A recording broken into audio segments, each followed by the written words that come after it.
Astaghfirullah. Assalamualaikum warahmatullahi wabarakatuh. Alhamdulillah wassalatu wassalamu ala Rasulillah wa ala alihi wa sahbihi wa mawalah wa la hawla wa la quwata illa billahi wa ba'du. Baik, kita lanjutkan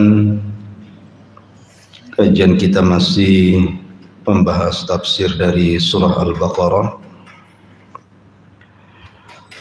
dan kita masuk pada ayat yang ke-67. A'udzubillahi minasyaitonirrajim. Bismillahirrahmanirrahim.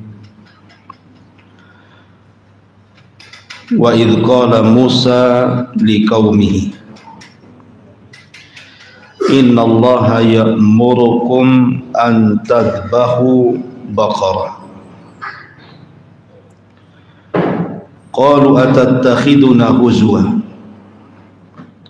qala a'udzu billahi an akuna minal jahilin.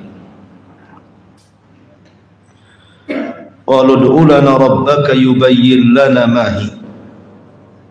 Qala innahu yaqulu innaha baqaratun la faridun wala bikrun awanun baina dzalika faf'alu ma tu'mar. Qalu ud'u lana rabbaka yubayyin lana ma launuha. Qala innahu yaqul innaha baqaratun safra'u faqi'ul launuha tasurrun nadhirin. Qalu ud'u lana rabbaka yubayyin lana ma hi innal baqarata syabaha 'alaina wa inna insya'allahu lamuhtadun.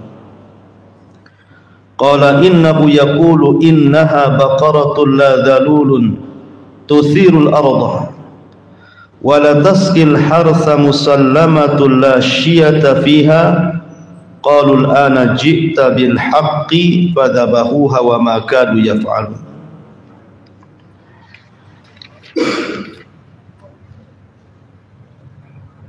Allah Subhanahu wa ta'ala berfirman, dan ingatlah ketika Musa berkata kepada kaumnya, sesungguhnya Allah memerintahkan kalian agar menyembelih seekor sapi betina. Mereka bertanya, apakah engkau akan menjadikan kami bahan ejekan? Maka Musa menjawab, aku berlindung kepada Allah agar tidak termasuk orang-orang bodoh. Mereka berkata, mohonkanlah kepada Tuhanmu untuk kami agar dia menjelaskan kepada kami tentang sapi betina itu. Maka Musa menjawab bahwa sapi betina itu tidak tua dan tidak muda, pertengahan antara itu. Maka kerjakanlah apa yang diperintahkan kepada kalian. Mereka berkata, mohonkanlah kepada Tuhanmu agar agar dia menjelaskan kepada kami apa warnanya. Maka Musa menjawab bahwa sapi itu berwarna kuning tua yang menyenangkan orang-orang yang memandangnya. Mereka berkata lagi, mohonkanlah kepada Tuhanmu untuk kami wahai Musa agar dia menjelaskan kepada kami tentang sapi betina itu, karena sesungguhnya sapi itu belum jelas kepada kami. Dan jika Allah menghendaki, niscaya kami benar-benar mendapatkan petunjuk. Maka Musa menjawab, Allah berfirman, sesungguhnya sapi itu adalah sapi betina yang belum pernah dipakai untuk membajak tanah dan tidak pula mengairi tanaman, sehat tanpa cacat dan tanpa belang. Mereka berkata, sekarang barulah engkau menerangkan hal yang sebenarnya wahai Musa. Lalu mereka menyembelihnya dan nyaris mereka tidak bisa melaksanakannya. Baik. Kisah ini disebut dengan kisah Baqarah Bani Israel. Dan sebab kisah ini pula makanya surah ini disebut Al-Baqarah. Yang melatar belakangi kenapa surat ini disebut surah Al-Baqarah adalah kisah yang kita akan bahas ini. Namanya kisah Baqaratu Bani Israel. Kisah sapi betina Bani Israel. Bagaimana kisahnya? Kenapa sampai terjadi kisah Baqarah Bani Israel ini? Apa penyebabnya? Kenapa Bani Israel meminta kepada Musa untuk berdoa dan menyingkap pembunuhan? Siapa yang dibunuh? Dan kenapa pula mesti sapi yang harus disembelih untuk menyingkap semuanya? Kemudian bagaimana akhirnya? Apakah pembunuhan ini tersingkap ataupun tidak? Nah, inilah yang kita akan bahas pada kisah Baqarah Bani Israel. Ma'asyiral muslimin yang dimuliakan Allah Azza wa Jalla, kisah ini ada yang melatar belakanginya. Di zaman Bani Israel ada 3 orang bersaudara, kemudian mendapatkan warisan dari orang tuanya. Maka 3 orang bersaudara ini masing-masing mendapatkan warisan sama rata dari orang tuanya, baik yang pertama atau yang kedua ataupun yang ketiga. Lah, yang pertama Allah anugerahkan seorang anak laki-laki. Yang kedua Allah anugerahkan seorang anak laki-laki juga. Yang ketiga Allah anugerahkan anak perempuan. Lah, yang pertama karena orang soleh, maka harta warisan itu semua disedekahkan. Karena disedekahkan, akhirnya kemudian habis hartanya dan tidak mewarisi satupun harta untuk anaknya, sehingga hidupnya sangat miskin. Maksudnya miskin di mata manusia tapi kaya di mata Allah. Kemudian yang kedua, separuh hartanya disedekahkan dan separuhnya lagi kemudian digunakan untuk usaha, sehingga saudaranya yang kedua tidak terlalu miskin karena punya modal separuh dari harta warisannya untuk digunakan usaha. Kemudian orang yang ketiga yang punya anak perempuan itu sama sekali tidak disedekahkan, sehingga dengan harta warisannya dikembangkan akhirnya menjadi kaya raya. Maka dari sini ada 3 kelompok, yang satu miskin, yang satu kaya sekali, yang satu setengah kaya. Ya. Lah Allah takdirkan orang yang pertama ini yang hartanya disedekahkan ayahnya meninggal, sehingga anak itu menjadi anak yatim. Sudah miskin, yatim lagi. Kemudian yang kedua meninggal juga anak ayahnya, sehingga kemudian dia pun menjadi anak yatim, tetapi kan dia punya separuh kekayaan warisan dari orang tuanya. Adapun yang ketiga tidak meninggal ayahnya, sehingga anak wanitanya masih terawat dan berkembang hartanya menjadi kaya raya. Kemudian orang yang pertama ini, yang anak yatim yang pertama, yang miskin ini, apa pula tak bisa dicabut. Jadi minum dulu ya. Bismillah. Lah, yang miskin ini ibunya menganjurkan setelah dewasa ini, nanti kalau engkau dewasa menikahlah dengan anak pamanmu itu yang perempuan, supaya hidupmu itu tidak belangsak gini. Mudah-mudahan dengan menikah dengan anak pamanmu yang perempuan yang kaya itu, Allah angkat rizkimu. Rupanya yang kedua pun sama nasihat ibunya. disuruh menikah dengan anak putri pamannya. Tapi entah mengapa kemudian paman yang masih hidup, ayah daripada wanita tersebut malah memilih orang yang kedua, dan tidak mau orang pertama, alasannya sudah fakir, yatim lagi. Tapi kalau orang kedua kan masih ada hartanya. Itulah harta. Makanya ada istilah ra'aitan nas qad malu ala man indahu malun wa mala indahu malun fannasu anhu qad malu. Engkau melihat manusia itu pergi kepada orang yang punya harta, tetapi yang tidak punya harta manusia akan berpaling darinya.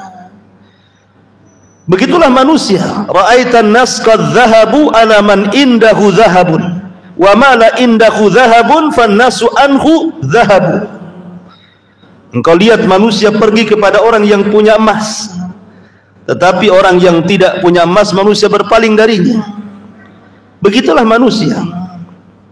Jadi ayahnya orang yang perempuan ini tidak menolong anak yatim yang fakir itu, justru dijodohkan anak wanitanya dengan yang kedua yang masih punya harta separuh itu. Menikahlah akhirnya anak yang kedua yang yatim tapi masih punya harta dengan wanita tersebut, sementara si yatim miskin tetaplah menjadi miskin.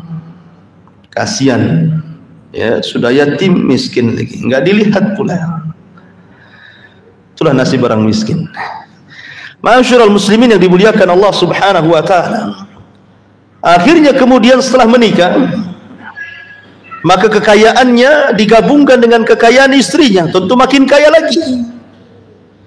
Dibisikinlah sama suaminya, "Dek, paman kita sudah meninggal, bapakku juga sudah meninggal, tinggal bapakmu yang hidup," katanya. Terus maksudnya gimana? Ya kalau cepat mati kan lebih baik gitu. Biar hartanya cepat diambil gitu ya. Perempuan ya umur kan terserah Allah Subhanahu wa taala. Rupanya suami ini punya niat jahat. Dia ingin segera harta warisannya jatuh ke istrinya. Akhirnya kemudian di malam hari dia pun mengajak keluar mertuanya, kemudian dibunuh tengah malam. Setelah mati, jasadnya pula dilempar ke kabilah lain. Alasannya apa? Dia mendapatkan dua sumber kekayaan. Sumber yang pertama, dengan matinya dia otomatis warisan jatuh ke tangan istrinya. Kalau sudah jatuh tangan istrinya lebih mudah mengambilnya. Yang kedua, dengan melempar jasadnya ke tempat kabilah lain, sehingga yang dituduh membunuh itu adalah kabilah lain. Kalau dia mengingkari pembunuhan, maka mereka harus bayar diat. Dan diatnya pembunuhan 100 ekor unta. Dapat warisan, dapat diat lagi, kaya. Itulah liciknya kan. Akhirnya setelah dibunuh, dilempar di depan rumah kabilah lain. Lah kemudian di pagi hari ributlah tentang jasad ini. Maka menantunya ini yang membunuhnya malah justru memfitnah kabilah itu yang membunuh pamannya, membunuh mertuanya. Karena tidak merasa membunuh, maka bangkitlah satu kabilah ini dan mengatakan, "Aku tidak membunuh paman." Kemudian anak ini mengatakan, "Tetap kau membunuh pamanku." Akhirnya hampir terjadi perang dua kabilah ini. Karena bagaimanapun pamannya yang kaya ini tokoh di kabilahnya. Tidak diterima kan satu kabilah kalau seandainya tiba-tiba dibunuh oleh kabilah yang lain. Hampir mau perang. Tuduh-tuduhan siapa yang membunuh pamannya ini. Akhirnya kemudian orang-orang yang berakal di antara mereka mengatakan, "Kenapa kita harus berselisih?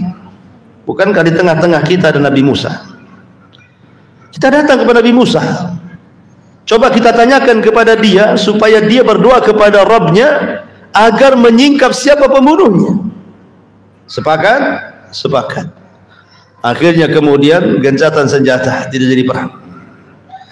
bergeraklah mereka menuju Nabi Allah Musa alaihi salatu wassalam. Makanya kisah ini disebutkan dalam Al-Baqarah. Kalau kita lihat ujung ayat sebelum kita lihat pangkal ayat, apa kata Allah? Wa id qataltum nafsan fadara'tum fiha. Dan ingatlah ketika salah seorang di antara kalian membunuh jiwa, kemudian kalian berselisih siapa yang membunuh, saling tuduh menuduh. Wallahu mukhrijum ma kuntum taktumun. Maka Allah Subhanahu wa taala akhirnya jadikan jalan keluar apa yang selama ini kalian sembunyikan. Bagaimana caranya? Mereka datang kepada Nabi Musa. Mereka mengatakan wa idh qala Musa liqaumihi. Ketika mereka datang kepada Nabi Musa menceritakan pembunuhan itu, mereka meminta kepada Musa untuk menyingkap siapa pembunuhnya. Maka Nabi Musa berdoa kepada Allah dan Allah pun menurunkan wahyunya. Apa wahyunya? Wa idh qala Musa liqaumihi. Dan ingatlah ketika Musa berkata kepada kaumnya, innallaha ya'murukum an tadbahu baqarah. Sesungguhnya Allah memerintahkan kalian untuk menyembelih sapi betina. Seandainya ma'asyiral muslimin yang dimuliakan Allah Azza wa Jalla, sampai di sini Bani Israel itu paham. Ketika Musa mengatakan Allah perintahkan kan untuk menyembelih seekor sapi betina, langsung mereka sembelih. Maka tidak ada kesulitan sama sekali bagi Bani Israel. Kenapa? Karena masih umum sapinya.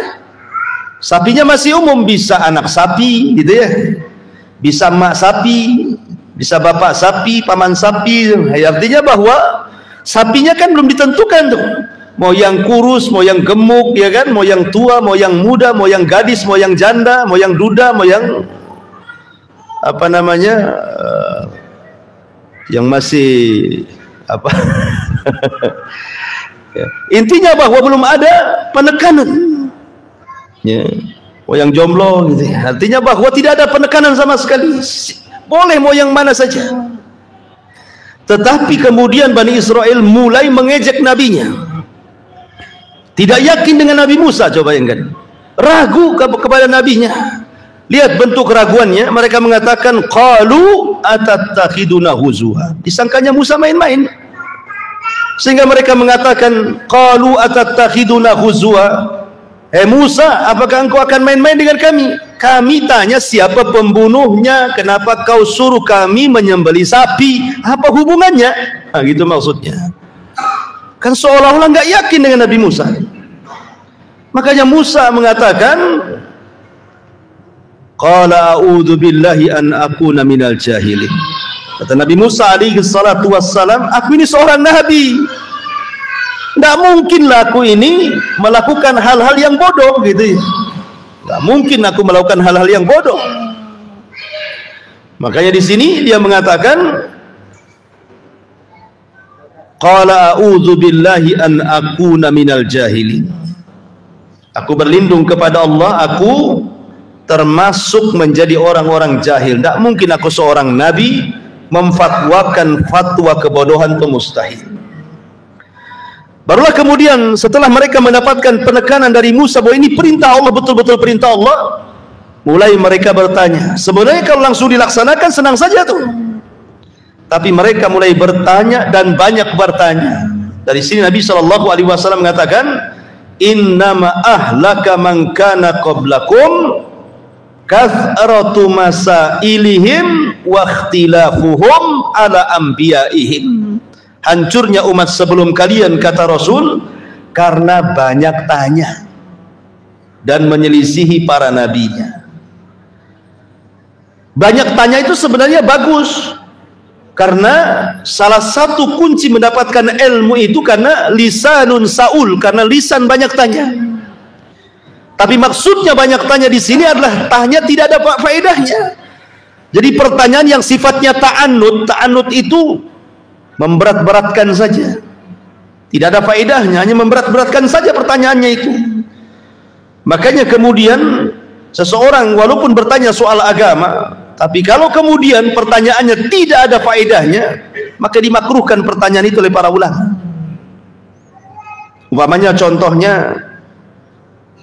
saya bercerita tentang wanita haid, hukum-hukum wanita haid. Tiba-tiba antum bertanya, Ustaz, bagaimana kalau seandainya ada laki-laki haid? Apa yang ditanyakan? Tidak mungkin laki-laki haid itu, kecuali LGBT. LGBT aja nggak haid. Tapi kan bertanya sesuatu yang mustahil itu ngapain? Atau mamanya, Ustaz, boleh nggak saya bertanya? Iya. Mungkin nggak Allah itu menciptakan batu yang Allah sendiri nggak sanggup ngangkat? Ngapain pertanyaan seperti itu juga? Jadi jangan sampai pertanyaan-pertanyaan itu yang kemudian takalluf, memberat-beratkan gitu ya. Seperti Bani Israil di sini nih. Mereka mengatakan apa? Qalu ud'u lana rabbaka yubayyin lana ma hi. Qala innahu yaqulu innaha baqaratun la faridun wala bikrun awanum baina dzalik faf'alu ma tu'marun. Mereka mengatakan, ya Musa, berdoalah kepada Rabbmu. Lihat su'ul adab, buruk akhlaknya Bani Israil. Dia mengatakan kepada Nabi Musa, ud'u lana rabbuk, berdoalah untuk kami kepada Rabbmu. Harusnya gimana? Ud'u lana rabbana. Ini rabbak, saya bayangkan, atau rabbuk gitu ya, rabbak. Harusnya rabbana. Ya Musa, berdoalah kepada Tuhan kita untuk kita. Harusnya kan begitu. Tapi mereka enggak, menyandarkan kepada Musa, Tuhanmu, seolah-olah bukan Tuhan Bani Israil. Itulah soal adabnya di sini. Berdoalah kepada Tuhanmu, wahai Musa, untuk kami, katanya. Agar dijelaskan seperti apa tuh sapi betina yang harus kami sembelih itu. Maka Musa alaihi salatu wassalam kemudian berdoa kepada Allah, dan Allah pun kemudian memberikan ciri-cirinya dan mengatakan, innaha baqaratun la faridun wala bikrun awanum baina dzalika faf'alu ma tu'marun. Carilah sapi betina yang tidak muda, tidak tua, tidak terlalu muda, tidak pula terlalu tua, sedang-sedang sajalah, tengah-tengah daripada itu. Faf'alu ma tu'marun, sudah laksanakan apa yang diperintahkan. Sampai di sini ini masih mudah sebenarnya, cari sapi betina yang muda, itu masih muda, tidak terlalu tua, tidak terlalu muda. Ya, cari sapi yang peranakan sudah 3 gitu kan, nggak terlalu tua tuh. Ya juga bukan perawan gitu ya, masih bisa dicari itu. Tetapi dasar Bani Israil, mereka bukannya sami'na wa ata'na, tapi mereka malah banyak tanya. Ditanya lagi, qalu ud'u lana rabbaka yubayyin lana ma lanuha. Sekarang apa warnanya wahai Musa? Maka Musa mengatakan, safra, kuning pekat, faqih. Maksudnya kuning pekat itu tidak ada warna kecuali kuning. Kan susah tuh. Cari sapi warnanya kuning semua susah, kecuali sapi dipilok. Susah kan? Mana ada sapi warna kuning dari atas kepala sampai kaki? Kan susah jadinya, menyusahkan diri gitu kan. Bukan hanya itu saja, tasurrun nadhirin, bukan hanya kuning pekat, nggak ada warna lain. Kalau ada orang yang mandang sapinya langsung suka, kan tidak semua orang suka sapi. Tidak semua orang suka sapi. Ini harus semua suka. Kalau mandang sapi itu semua ingin punya sapi itu. Gitu maksudnya. Kan mempersulit diri itu namanya. Qalu ud'u lana rabbaka yubayyin lana ma hi. Rupanya tidak sampai di situ, masih juga tanya. Sudah sulit itu masih juga tanya gitu ya. Dia mengatakan apa? Innal baqarata syaba alaina. Musa, kayaknya masih bingung sapinya kami ini. Masih bingung gimana? Usianya sudah dijelaskan, tidak terlalu tua, tidak terlalu muda. Warnanya sudah jelas kuning semuanya. Kalau ada orang lihat suka, apa lagi yang kurang? Mereka mengatakan, innal baqarata syabah alaina. Nampaknya kau jelaskan kurang rinci nih Musa. Kalau bisa lebih jelas lagi lah katanya. Masih kurang jelas pula gitu kan. Kemudian mereka mengatakan, wa inna insyaallahu la muhtadun. Ini pula yang menjadikan mereka diberikan taufik ketika mereka mengucapkan insya Allah. Insya Allah wahai Musa, kalau jelas sapinya, mudah-mudahan Allah kasih petunjuk katanya. Maka Musa mengatakan, oke, ini yang terakhir sifatnya ini. Cari sapi la dalul tuthirul arda. Cari sapi yang tidak pernah digunakan untuk membajak sawah. Wala taskil harsa, jangan pula sapi yang pernah digunakan untuk mengangkut air. Kemudian musallamatun, harus tidak ada cacat. La syiyata fiha, tidak ada belang-belangnya. Betul-betul sehat dari ujung kaki sampai ujung kepala. Setelah itu baru mereka mengatakan, ini baru benar. Mereka mengatakan ini baru benar.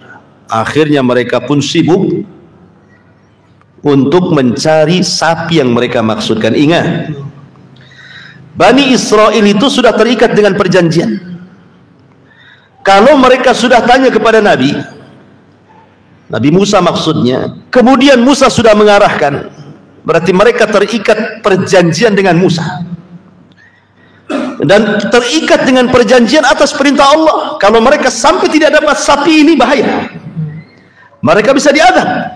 Masalahnya, karena mereka sudah datang kepada nabinya sudah kasih solusi, Allah sudah turunkan firman-Nya, kalau mereka tidak cari sapi ini, hati-hati, bisa datang adab kepada mereka. Makanya mereka sibuk mencari sapi betina itu ke sana kemari, supaya mereka bisa melaksanakan perintah Allah dan Rasulnya. Rupanya tidak ada sapi model ini di Bani Israel, kecuali satu sapi, warisan dari anak yatim yang miskin itu. Kembali ke kisah yang pertama tadi. Jadi ada anak yatim yang ketika dapat warisan bapaknya diinfakkan semuanya, sehingga tidak tersisa harta warisannya kecuali anak sapi yang diletakkan di hutan oleh ayahnya. Nah, ketika kemudian sapi ini sudah tahunan, sudah besar, maka ibunya mengatakan kepada anaknya, nak, sesungguhnya ayahmu itu punya warisan. Warisannya seekor sapi betina. Sapi itu diliarkan ayahmu di hutan ini dan itu. Kau datanglah ke hutan ini itu, ambillah sapi itu, bawa pulang, itu warisan ayahmu. Akhirnya kemudian anak yatim fakir miskin ini mengambillah warisan ayahnya, sapi persis seperti sifat-sifat yang disifatkan Bani Israel tadi. Kemudian dibawa balik. Di tengah jalan malaikat Jibril datang dalam bentuk manusia, kemudian memberitahu kepada anak ini dan mengatakan, jangan kau jual sapimu dengan berapapun harganya. Akan datang orang-orang yang mencari sapimu. Maka anak ini adalah anak birrul walidain, memang berbakti kepada orang tua. Dia mengatakan, tidak akan aku jual sampai aku minta izin kepada ibundaku. Akhirnya kemudian orang ini pergi. Keesokan harinya datang lagi memberitahu, akan ada orang yang datang mencari sapimu. Saya hanya bisa menasihatkan, sapimu itu berapapun mereka akan beli. Sebaiknya kalau engkau tawarkan sapimu, boleh, tetapi jualah sapimu seberat emas seberat sapimu. Jadi emas seberat sapimu, itu boleh. Atau emas sebanyak kulit sapimu. Jadi kalau kulit itu dikuliti, kemudian emasnya ditaruh di atas kulit sapi itu, dibuntel, sebanyak itulah emas untuk harga sapimu. Dan jangan pernah mau ditawar murah. Akhirnya kemudian setelah berunding dengan ibundanya, maka sepakat tidak akan dijual sapinya kecuali seberat emas, seberat sapi itu atau seberat kulit sapinya. Betul, rupanya setelah itu datang Bani Israel. Kemudian datang kepada keluarga anak yatim miskin ini, menawar sapinya. Ketika mendengar harganya, wah maulah kan itu. Wah, mahal kali sapi segede gini saja. Tamiang saja nggak segitu. Wah, mahal kali gitu ya. Tapi tetap anak muda ini tidak mau ngasih. Sekarang Bani Israel bingung, karena mereka sudah dapat sapinya. Kalau tidak dibeli, mereka bisa bermaksiat kepada Allah dan Rasulnya. Kalau mereka sampai bermaksiat kepada Allah dan Rasulnya, bisa binasa mereka. Terpaksalah akhirnya dua kabilah itu untuk menyingkap siapa pembunuhnya, rame-rame urunan. Maka kemudian emas, anting, gelang, istri-istri mereka, anak-anak perempuan mereka, kekayaan mereka dikumpulkan dari dua kabilah ini ketika betul-betul sudah seberat kulit sapi itu, sekantong kulit sapinya itu, baru kemudian sapi itu bisa dibeli. Dari sinilah Allah mengatakan apa? Wa ma kadu yaf'alun, hampir-hampir mereka tidak bisa melaksanakan. Bukan tidak ada sapinya, tapi mahal harganya. Hampir-hampir mereka nggak bisa melakukan. Setelah kemudian dibeli sapi itu, barulah mereka sembelih. Disembelilah sapi itu. Setelah disembeli, maka Musa alaihi salatu wassalam kemudian mengambil sebagian anggota daging sapi itu. Makanya Allah mengatakan, "Faqul nadribuhu bi ba'diha." Maka kami katakan, pukulkanlah kepada orang yang mati itu dengan sebagian badan sapi betina itu. Apa yang terjadi? Kadzalika yuhyillahul mauta wa yuriikum ayatihi la'allakum ta'qilun. Begitulah Allah hidupkan orang ini dari kematiannya dan Allah tampakkan kebesarannya agar kalian berfikir. Ketika betul-betul Musa memukulkan paha sapi itu kepada orang yang mati itu, tiba-tiba kemudian hidup, semua manusia menangis, semua manusia terharu. Kemudian Musa mengatakan, man qatalak, siapa yang membunuhmu? Ini menantunya ini sudah ketar-ketir nih kan, karena dia yang menuduh membunuh hanya ingin mendapatkan uang dia. Maka kemudian paman yang dibunuh ini lirak-lirik gitu ya. Siapa ini? Siapa ini? Itu tuh katanya. Gitu ya. Itu yang bunuh saya. Akhirnya kemudian habis nunjuk siapa pembunuhnya, mati lagi dia. Jadi dia hidup sesaat itu hanya memberitahu siapa pembunuhnya. Habis itu mati lagi. Maka orang-orang pun geramlah sama si anak muda itu. Rupanya selama ini dia yang mengadu domba dua kabilah hanya ingin mendapatkan harta warisan secara cepat dan ingin mendapatkan uang diat daripada fitnah pembunuhannya itu. Maka terjadilah kisos, anak muda itu dibunuh, dikisos ya. Dari sinilah kemudian Allah Subhanahu wa taala menunjukkan kekuasaannya kepada Bani Israel, bagaimana Nabi Musa alaihi salatu wassalam menunjukkan mukjizatnya.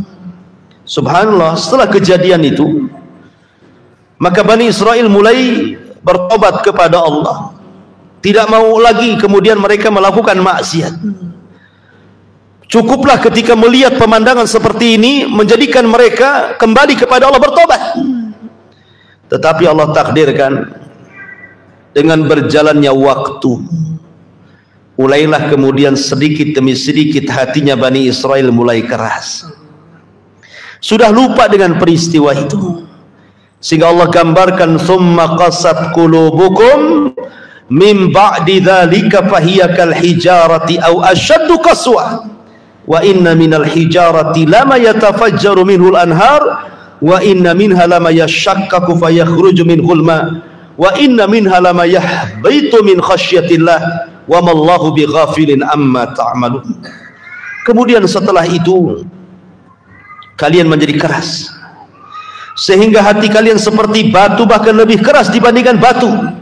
Padahal di antara batu-batu itu ada yang sungai-sungai benar-benar memancar darinya, dan ada pula yang terbelah karena mengeluarkan mata air darinya, dan ada pula yang meluncur jatuh karena takut kepada Allah, dan Allah tidak lengah terhadap apa yang kalian kerjakan. Subhanallah, baru saja mereka diperlihatkan mukjizat Nabi Musa, melembut hati mereka, tiba-tiba kemudian mereka mengeras lagi. Begitulah manusia, ikhwan. Terkadang ada orang-orang yang Masya Allah gitu ya, ketika mungkin dia masuk penjara karena sebuah kriminal, di penjara dia tobat setobat-tobatnya. Seminggu keluar penjara, kumat lagi. Itu bukan tobat namanya. Itu tomat namanya. Habis tobat kumat bahasanya, ya kan? Nah, jadi ada orang-orang itu yang habis melakukan dosa, dia menyesal gitu ya, betul-betul ingin tobat. Tapi dengan berjalannya waktu mulai lagi dia maksiat lagi, keras lagi hati itu. Nah, itulah hatinya Bani Israel. Hatinya orang-orang Yahudi seperti itu.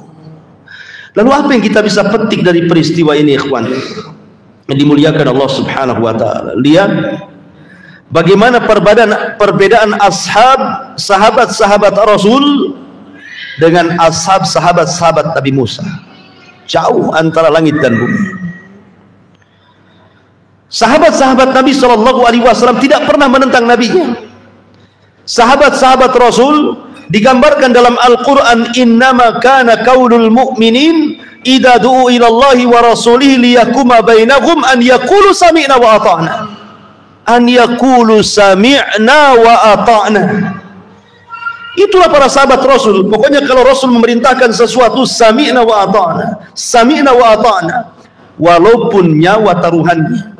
Lihat dalam perang Ahzab, luka mereka masih menganga, mereka belum beristirahat, baru selesai perang, sebagian mereka masih terluka parah. Tiba-tiba Jibril datang dalam bentuk dihyatul kalbi, sementara Nabi SAW baru saja mandi dan meletakkan pedangnya. Tiba-tiba malaikat Jibril dalam bentuk dihya mengatakan, ya Muhammad, malaikat belum menyarungkan pedang, kau sudah meletakkan pedang. Angkat lagi pedang, ajak para sahabat Rasul, serang Bani Quraidah. Jangan sampai sholat asar di jalan kecuali kau serbu Bani Quraidah. Akhirnya Nabi pun baru selesai perang itu lagi istirahat, karena melihat para sahabat sudah kelelahan, kecapean gitu. Banyak yang terluka, banyak orang-orang yang harus disembuhkan karena luka mereka masih menganga masalahnya. Tetapi karena ini perintah Allah lewat Jibril, terpaksa Rasul mengumpulkan para sahabat dan mengatakan, idhabu ila Bani Quraidah fala tusalliyanna ahadakumul asra illa fi Bani Quraidah. Bangkit kalian, serbu Bani Quraidah, jangan ada yang sholat asar di jalan kecuali sampai di Bani Quraidah. Bergerak para sahabat, mau tidak mau mereka harus mengikuti apa yang diperintahkan Allah dan Rasulnya, sami'na wa ata'na. Sehingga turun ayat, lilladzina istajabu lillahi walir rasul min ba'di ma asabahumul qarah lilladzina ahsanu minhum wattaqu ajrun azim. Bagi orang-orang yang menyeru panggilan Allah dan Rasulnya setelah datang kepada mereka luka-luka peperangan, bagi orang-orang yang bertakwa dan berbuat baik, maka mereka mendapatkan balasan yang besar di hadapan Allah Subhanahu wa taala. Turun ayat ini. Begitulah para sahabat, sami'na wa ata'na. Beda pula dengan Bani Israel di sini. Disuruh nyembeli sapi, malah dikatakan, Musa jangan main-main. Yang benar aja kau, katanya. Kami ini tanya siapa pembunuh, kau pula main-main suruh nyembeli sapi. Nanti dua pula yang mati, pertama orang, ini sapi pula mati jadi. Jadi ya, disangka main-main Nabi Musa ini. Jadi nggak ada sami'na wa ta'na itu Bani Israel itu. Makanya jangan seperti Bani Israel yang degilnya nggak ketulungan itu. Harusnya ketika kita mendapatkan perintah Allah, sami'na wa ata'na. Karena banyak di antara kita ketika datang suara adzan, dengar adzan, sami'na. Kenapa nggak ke masjid? Itu nanti dulu. Bani Israel. Ma'asyiral muslimin yang dimuliakan Allah Azza wa Jalla. Dan banyak lagi gitu ya, kisah-kisah para sahabat luar biasa. Contoh ketiga, pengharaman khamr. Khamr itu minuman lezat, dan sahabat Nabi SAW terbiasa minum khamr, dan khamr itu jadikan minuman favorit bagi tamu. Belum ada pengharaman khamr, sahabat juga minum khamr. Karena pengharaman khamr ini jauh-jauh setelah Nabi SAW di kota Madinah. Jadi kasusnya ketika Anas bin Malik radhiyallahu an berada di rumah Abi Talha, sedang membantu Abi Talha menuangkan khamar ke tamu-tamu yang datang ke rumahnya. Tiba-tiba kemudian ada teriakan di pasar. Maka Abu Talha radhiyallahu an mengatakan kepada Anas, ya Anas, ukhruj, keluar kau. Fasma, dengarkan, madza yaqulul munadi, apa yang dikatakan penyeru itu. Ini ada apa ini?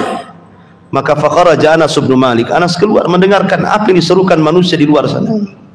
Rupanya Anas langsung bergegas datang kepada Abi Thalib dan mengatakan, ya Aba Talha, inni yunadi ala wa innal khamra qad khurrimat. Ya Aba Talha, tadi barusan ku keluar, aku mendengar suara yang berseru, khamar sudah diharamkan. Oh, ketika mendengar perkataan ini, semua tamu-tamu langsung berhenti tidak minum. Khamarnya langsung dituangkan di depan rumah. Yang di pasar-pasar lari ke rumah-rumah menuangkan khamar-khamar mereka. Yang berada jalan-jalan ke rumah mereka langsung menuangkan khamar mereka. Sampai rawi hadis mengatakan hatta salat syawari'ul Madinah, sampai gang-gang jalan-jalan kota Madinah banjir dengan khamar karena dituangkan oleh seluruh para sahabat Nabi sallallahu alaihi wasallam. Kenapa? Sami'na wa ata'na. Tidak ada di antara mereka, aduh, lagi kecanduan kok diharamkan. Ya sudahlah, biasa 3 botol 1 gelas nggak apa-apa. Tidak ada. Kalau soal larangan, hilang. Kalau soal perintah, baru. Kalau tidak sanggup berdiri sholat, baru duduk. Nggak sanggup duduk, baru baring. Kenapa dalam perintah itu ada kaitan dengan istita'ah, kemampuan? Karena ada gantinya. Tapi kalau larangan nggak ada gantinya. Nggak ada kata Rasul kalau sudah kecanduan 2 botol, ganti 1 botol, gitu ya. Kalau masih juga dikurangi 1 gelas, baru terakhir 1 sendok seloki, gitu kan? Ya nggak ada. Memang ya mutlak seperti itu. Wallahu a'lam bishawab. Sudah. Subhanallah bihamdika, asyhadu an la ilaha illa anta, astaghfiruka wa atubu ilaik. Allahu ta'ala. Assalamualaikum warahmatullahi wabarakatuh.